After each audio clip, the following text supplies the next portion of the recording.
जय हिंद everyone, welcome to TV chemistry. I hope last की वीडियो आपको अच्छी लगी होगी और जो भी ये वीडियो देखने आ रहे हैं उनके लिए फर्स्ट पार्ट फर्स्ट देखना है और उसके बाद ये वीडियो देखना है। फर्स्ट पार्ट में मैंने दिखाया कि पीरियोडिक टेबल हम लोग याद कैसे करेंगे और लिखेंगे कैसे, that is very very important. उसके बाद पीरियोडिक जो ट्रेंड्स होती है आज के वीडियो में मैं कवर करने वाला हूँ। उसमें आता है सिंपल सिंपल चीज़ें से। आपको ये वीडियोस बहुत ही बेसिक लग रही होंगी, लेकिन जब मैं एक्चुअल सिलेबस स्टार्ट करूंगा ना उस टाइम आपको समझ में आएगा कि इस बेसिक टू वीडियोस का कितना इंपॉर्टेंस है। तो मैं अभी स्टार्ट करने जा रहा हूँ ये पीरियोडिक ट्रेंड वाला वीडियो, जो कि बहुत ही इंपॉर्टेंट है, सिंपल सा है और बहुत ही बेसिक आपको लग रहा होगा, लेकिन ये बहुत ही इंपॉर्टेंट है। तो इसमें पीरियोडिक ट्रेंड्स में क्या आता है, तो इसमें आता है साइज आता है, उसके बाद इलेक्ट्रॉनिक कॉन्फ़िगरेशन आता है एलिमेंट्स का, उसके बाद इलेक्ट्रोनेगेटिविटी कैसे अफेक्ट करती है, that will be very important in case of spectroscopy and other organic chemistry also, other inorganic chemistry also। देखेंगे हम लोग इसमें क्या क्या होता है। तो देखो पीरियोडिक टेबल मैंने पूरा का पूरा लिख दिया यहाँ पे, and I just need 2 to 3 minutes to write the whole complete periodic table. और मुझे भी आपको वैसे ही बनाना है, जितना टाइम में मैं लिख रहा हूँ ना ये पीरियोडिक टेबल, उतने टाइम में आप भी लिख सकते हो if you are following that first video. मैं और एक बार बोलना चाहूँगा, जो भी बच्चे ये सेकेंड वीडियो डायरेक्टली देख रहे हैं उनके लिए फर्स्ट वीडियो फर्स्ट देखना है और उसके बाद ये देखना है।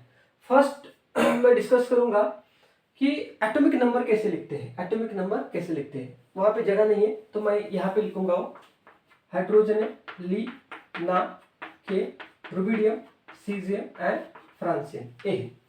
इसके ऊपर से अगर आपको इनका एटॉमिक नंबर पता है तो पूरा का पूरा एलिमेंट्स का एटॉमिक नंबर हम लोग लिख सकते हैं। कैसे, देखो हाइड्रोजन का एटॉमिक नंबर कितना होता है, 1 होता है, 1 होता है। लिथियम का एटॉमिक नंबर कितना होता है, 3 होता है।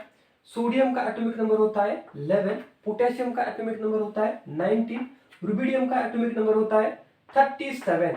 सीजियम का होता है 55 एंड इसका होता है 87। देखो अभी यहां से मैंने लिखा 1, 3, उसके बाद 11, उसके बाद 19, उसके बाद 37, उसके बाद 55 एंड उसके बाद 87। इतना मैंने लिखा। देखो अभी 87 है, 88, 89 हम लोग कर सकते हैं 118 तक। उसके बाद 1 है, वहां पे आ जाएगा 2। यहाँ पे 3 है, वहां पे आ जाएगा कितना, यहाँ पे आ जाएगा 10। ऐसे करके हम लोग एटॉमिक नंबर याद कर सकते हैं। एंड इसका जो ट्रेंड होता है ना, ये क्या होता है, देखो इसके बीच का जो गैप होता है ना वो 2 होता है। इसके बीच का गैप होता है 2 होता है। इसके बीच का जो गैप है वो कितना होता है, 8 का होता है, 8 का होता है। उसके बाद इसके बीच का जो गैप है वो भी 8 का होता है। इसके बीच का जो गैप है वो 18 का होता है। इसके बीच का जो गैप है वो 18 का होता है। एंड इसके बीच का जो गैप है वो कितना होता है, 36 का है। अगर आपको इतने से एलिमेंट्स के एटॉमिक नंबर पता है तो आप within a 10 second you can write atomic numbers of all the elements. It is very very easy. देखो मैंने क्या किया, just I have remember the difference and then I have written like this 2, 8, 8, 18, 18 and 36। ऐसे करके हम लोग इसको remember करेंगे। देखो अभी एटॉमिक नंबर का तो हुआ। Atomic number is very very necessary to write the electronic configuration. उसके ऊपर ही पूरा का पूरा केमिस्ट्री खेल जाता है। देखो अभी इसके ऊपर नेट में क्वेश्चन आना बहुत डिफिकल्ट है, लेकिन to solve the NET exam, NET के question paper, to solve the net question we need this knowledge. That's why I have taken these 2 videos as a basic videos. देखो अभी first I have started with the atomic number, वो हो चुका है।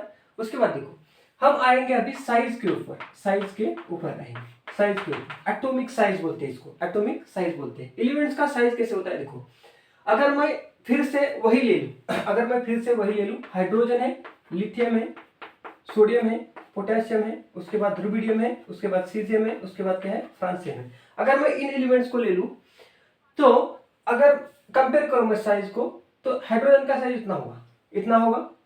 Lithium का size थोड़ा सा बड़ा होगा, सोडियम का साइज थोड़ा सा बड़ा होगा, पोटेशियम का साइज थोड़ा सा बड़ा होगा, रुबिडियम का साइज थोड़ा सा बड़ा होगा, उसके बाद सीजियम का इतना होगा, उसके बाद फ्रांसियम का ऐसे होगा। मीन्स बड़ा बड़ा होता चला जाएगा।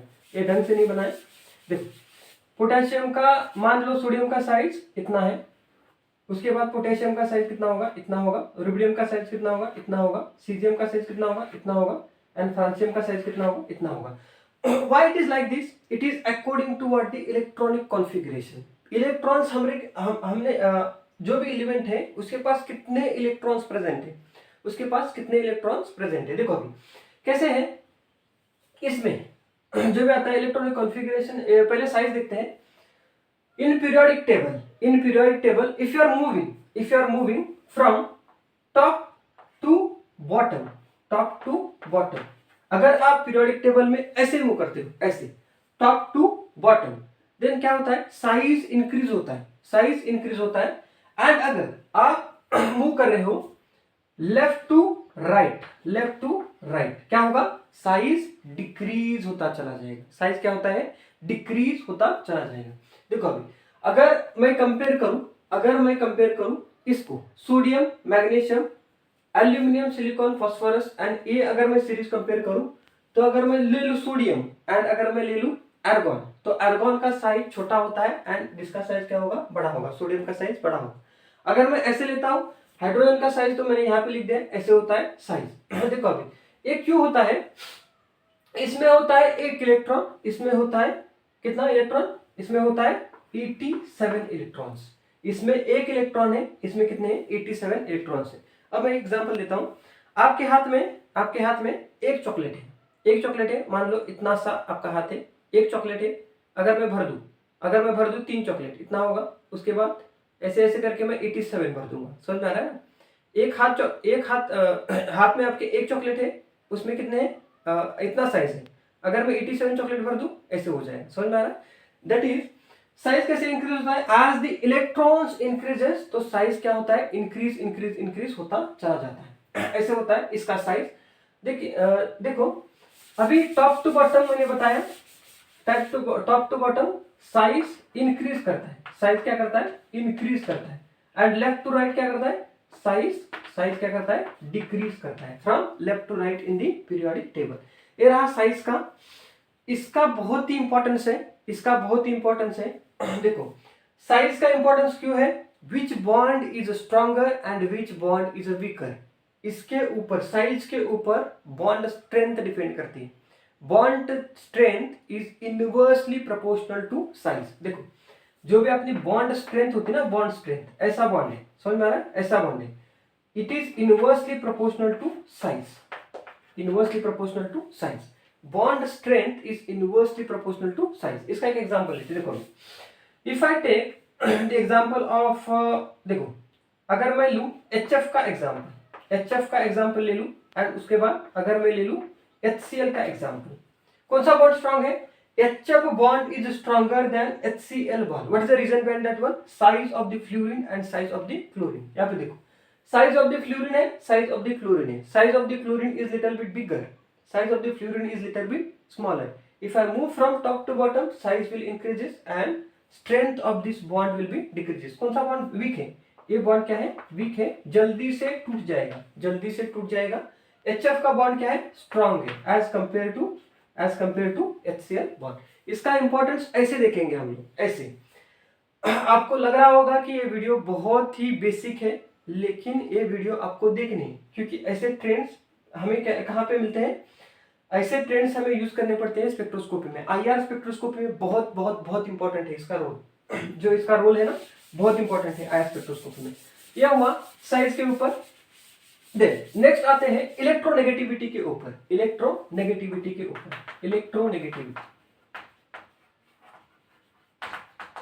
ये जो इलेक्ट्रोनेगेटिविटी होती है, इसको डिनोट करते हैं दिस साइन से। Electronegativity is denoted with this sign. तो अभी देखो इलेक्ट्रोनेगेटिविटी कैसे होती है, फ्रॉम टॉप टू बॉटम, कैसे, ऐसे, फ्रॉम टॉप टू बॉटम क्या होगी, electronegativity decreases, and from left to right electronegativity increases. समझ में आ रहा है, इलेक्ट्रोनेगेटिविटी इंक्रीजेस। अब इसका क्या है, इसका कहाँ पे एप्लीकेशन होगा, ये तो बहुत जगह पे लगता है कि कौन सा बॉन्ड अटैक करेगा, कौन सा न्यूक्लियोफाइल होगा, कौन सा इलेक्ट्रोफाइल होगा, it is depends upon electronegativity. देखो इलेक्ट्रोनेगेटिविटी जो होती है, electronegativity is directly proportional to S character. S character, S character.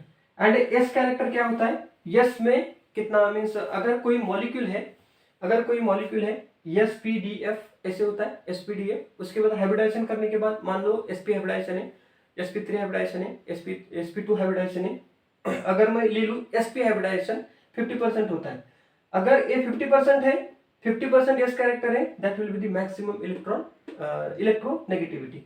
And इसमें इलेक्ट्रोनेगेटिविटी क्यों इंक्रीज होती है, electronegativity is increases because of the Z effective, electronegativity is increases because of the what, Z effective। ऐसे होता है trend. Trend क्या है electronegativity का, अगर मैं कंपेयर करूं carbon nitrogen and oxygen, carbon nitrogen and oxygen, मान लो मेरे पास NH है, मेरे पास NH है एंड मेरे पास क्या है OH है, which one will be acting as a good nucleophile, which one will be acting as a good nucleophile। तो देखो electronegativity of oxygen is greater than nitrogen. ये कौन है, ये कौन है, ये देना नहीं चाहता, ये देना नहीं चाहता, लाइक पॉलिटिक्स पीपल देना नहीं चाहते हो, लेना चाहते, समझ में आ रहा है ना, लेना चाहते हैं, ये क्या चाहता है, देना चाहता है, तो क्या करेगा ये, this will be donated first, ये डोनेट नहीं करेगा। If in a molecule if you are having this nucleophiles, if in a molecule if you are having this two nucleophiles, this will be the better nucleophile than this one because of what is the reason is electronegativity। इसका जो importance है बहुत बहुत importance कहाँ पे है, IR spectroscopy में इसका बहुत ही इंपॉर्टेंस है। देखेंगे जब स्पेक्ट्रोस्कोपी स्टार्ट करते हैं तभी पूरे ट्रेंड्स में और एक बार रिवाइज करूंगा, उसमें क्या क्या होता है और कहाँ कहाँ होता है, we will see this one. Then उसके बाद आता है अपना बॉन्ड फॉर्मेशन। कौन सा means what is the nature of the compound, nature of the compound, nature of the compound. देखो नेचर ऑफ द कंपाउंड क्या क्या हो सकता है, एक तो हो सकता है सॉलिड, एक तो हो सकता है लिक्विड, राइट। गैस भी फेज में हो सकता है, लेकिन लैब में जनरली लैब में हमारे कौन से कंपाउंड्स होते हैं, एक तो होता है सॉलिड कंपाउंड, एक तो होता है liquid compound. Now this nature of the compound, nature of the compound देखो, अगर कोई कंपाउंड सॉलिड है, अगर कोई कंपाउंड सॉलिड है, it is the combination of S plus P, S plus P। अगर एक एलिमेंट S का है, दूसरा एलिमेंट P का है, क्या बोल रहा हूं मैं, एक एलिमेंट S का है, S ब्लॉक का है, एंड दूसरा एलिमेंट अगर P ब्लॉक का है, तो क्या होगा हमारे पास सॉलिड मटेरियल, क्या आएगा सॉलिड आएगा, समझ में आ रहा है ना, मटेरियल सॉलिड में आएगा, आ जाएगा। Example is if I take NaCl, if I take Na कहाँ का है, S ब्लॉक एलिमेंट का है, S ब्लॉक एलिमेंट का है, एंड Cl कहाँ का है, P ब्लॉक एलिमेंट का है, NaCl। आपने देखा ही होगा NaCl कैसे होता है लैब में, सॉलिड फॉर्म में होता है, लाइक दिस। देन अगर मैं बात करूं लिक्विड फॉर्म की, लिक्विड फॉर्म की, कौन सी लिक्विड फॉर्म की, देखो when we are taking the element of P plus P, getting P plus P, P plus P, generally this is the trend, P plus P, P block के दोनों भी अगर element P block के, for example if I take the example as this one CCl4, chloroform, अपना chloroform like benzene, chloroform भी आप ले सकते हो। देखो क्लोरोफॉर्म कार्बन P ब्लॉक का है, क्लोरीन भी P ब्लॉक का है। What is the nature of the liquid, nature of the compound is what, liquid. समझ में आ रहा है, ऐसे होता है। जो भी whenever we are using S and P block elements, S and P block elements, there is a formation of what, solid compounds। and when we are using, exception भी होगा इसमें, मैं ऐसे नहीं मानता कि एक्सेप्शन नहीं है, लेकिन यहाँ पे क्या है, generally when you are taking S block element and P block element, there is a formation of what, solid compound। when you are taking P block element plus P block element, ये क्या आएगा, liquid compound आएगा। What I have discussed, I have discussed about atomic number, I have discussed about size, I have discussed about electronegativity, and I have discussed about these things, right?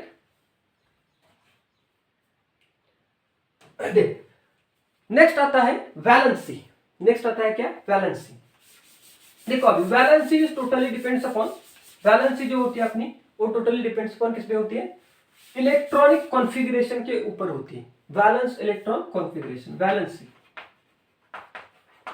Valency क्या है, valency क्या है, देखो कितने कितने electrons आने चाहिए और कितने बॉन्डिंग्स वो बना सकता है, that is called as valency. What is the valency of the carbon, हम लोग बताते हैं 4, हम लोग बताते हैं क्या 4, valency of the carbon is 4।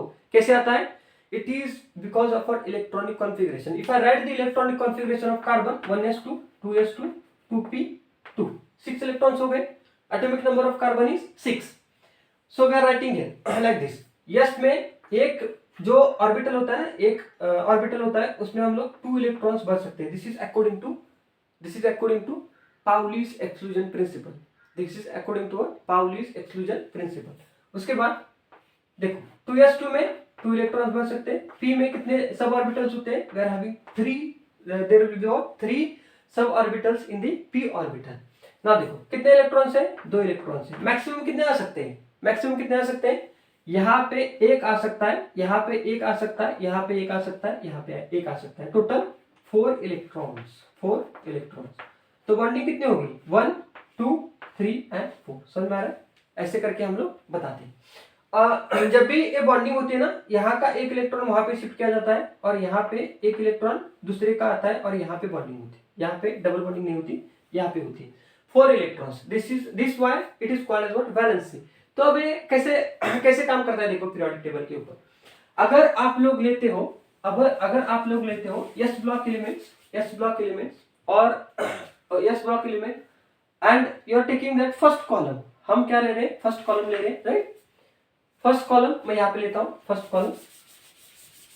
Column hydrogen था, लिथियम था, रुबिडियम, सीजियम एंड फ्रांसियम. तो इसका वैलेंशियल इलेक्ट्रॉनिक कॉन्फिगरेशन क्या होता है पता है?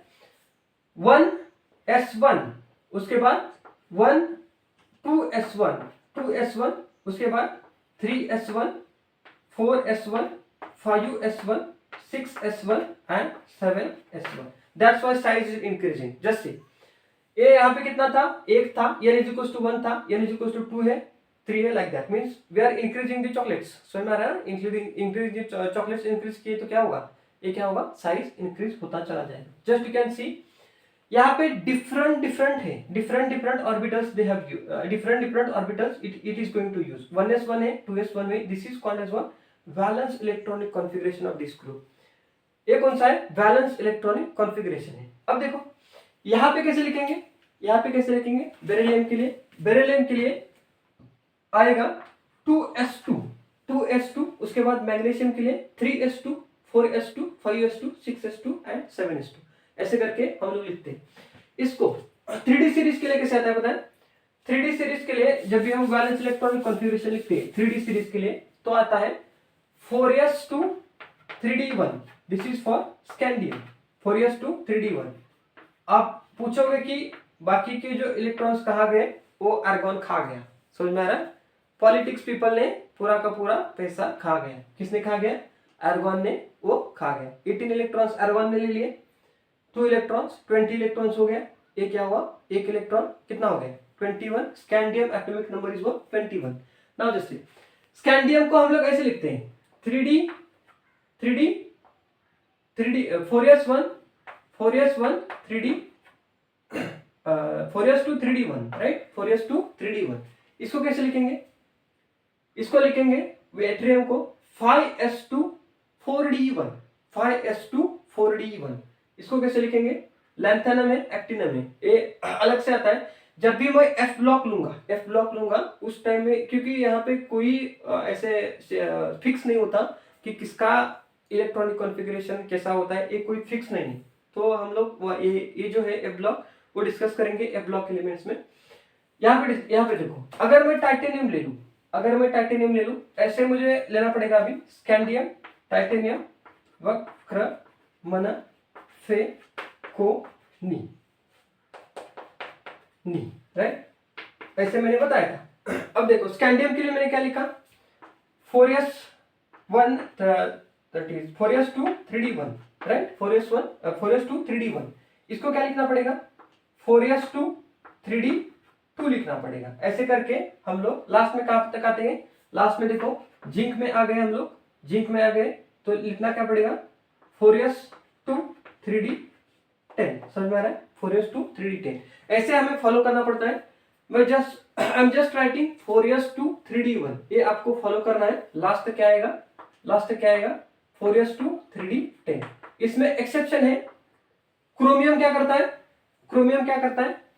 it is like this 4s1 3d 5 4s1 3d 5 because of the energy difference between s orbital and d orbital less होता है 4s and 3d का energy difference क्या होता है less होता है and that's why one of the electron will go into d orbital उसके बाद कॉपर का भी ऐसे होता है 4s1 3d 4s1 3d 3d 10 होता है this is for copper and this is for chromium ये एक्सेप्शन से दो ऐसे करके हम लोग इसको लिख सकते हैं this is what about this is about S block element 1s1 right 1 2 उसके बाद 3d में 4s2 3d 1 करके ऐसे लिख सकते हैं उसके बाद नीचे में आए तो 5s2 3d 4d 1 for this जो भी अपना ए कॉलम है ना फर्स्ट कॉलम इसके लिए सेम ही रहेगा जो भी ए इलेक्ट्रॉन्स है ना ए सेम रहेंगे just this series will change और the period will change period number will change उसके बाद देखो अगर हम लोग आते हैं पी ब्लॉक एलिमेंट में that is 2p2 that is 2s2 2p2 लिखते हैं हम लोग 2s2 2p1 लिखते हैं यहाँ पे 2s2 2p1 this is the balance electronic configuration of the boron boron कितना होता है atomic number is equal to 5 क्या आएगा 1s2 2s2 2p1 5 electrons are over 2s2 2p1 2s2 2p1 है यहाँ पे कौन आएगा यहाँ पे क्या आएगा 2s2 3p 2p2 2s2 2p2 यहाँ पे क्या आएगा 2s2 2p3 ऐसे करके यहाँ पे क्या आएगा लास्ट में इसमें आता है 2s2 इसमें आता है 2s2 2p6 2s2 2p6 समझ में आ रहा है ऐसे करके हम लोग लिख सकते हैं अगर आप नीचे गए from top to bottom I am talking यहाँ पे अगर एल्यूमिनियम को आ गए electrons will be balance electrons will be same but number of this period will change 3 3 आएगा इसके लिए 4 4 आएगा 5 5 आएगा 6 6 आएगा एंड 7 7 आएगा समझ में आ रहा है ऐसे करके हम लोग बैलेंस से लिखते हैं this is called as what valence shell electronic configuration carbon की जितनी भी फैमिली है valence is equal to 4 boron की कितनी भी फैमिली है वैलेंस इज इक्वल टू 3 इसकी कितनी भी वैलेंस कितनी होती है वैलेंस इज इक्वल टू इसकी भी 3 होती है ऐसे करके हम लोग लिखते हैं इट इज अकॉर्डिंग टू अगर आपको वैलेंस ही पता करनी है तो we have to go hybridization right hybridization के ऊपर जाना पड़ेगा एंड देखना पड़ेगा that is nothing but yes hybridization उसके बाद हम लोग देखेंगे कि लेविस डॉट स्ट्रक्चर कैसे लिखते हैं लेविस डॉट स्ट्रक्चर ये बहुत इंपॉर्टेंट है Lewis dot structure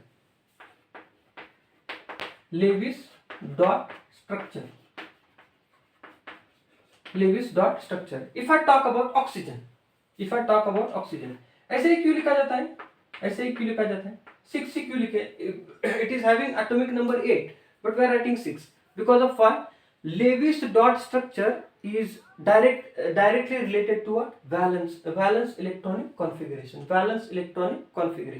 Lewis dot structure is directly related to valence electronic configuration अब देखो valence electronic configuration for oxygen is oxygen क्या होता है 2s2 2p 2s2 2p